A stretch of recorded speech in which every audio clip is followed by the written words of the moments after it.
Hello everyone, and welcome to DIY class. Today, we're going to spend 2 minutes showing you how to properly assemble DC Electric Actuator and show even electrical novices how it works. Ready? We'll get started right away. The DC Electric Actuator is a simple little motorized device that has a very simple core principle.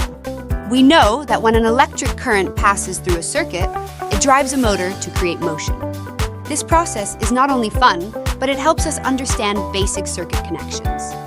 First, let's look at the basic components of DC Electric Actuator. It usually consists of a power supply, a motor, a switch, and connecting wires. The power supply provides the current, the switch is used to control the on and off of the current, and the motor is the key part that converts electrical energy into mechanical energy.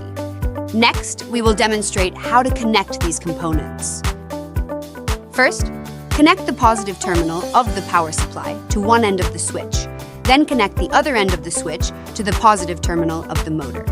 Next, connect the negative terminal of the motor to the negative terminal of the power supply. This completes a simple circuit.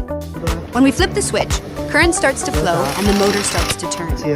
Through this simple experiment, we can visualize how current flows in a circuit and how it drives the motor to move. In the end, the DC Electric Actuator was not only a fun project, it provided an opportunity to learn the basics of circuits. Congratulations! You've successfully assembled the DC Electric Actuator. Wasn't it easy?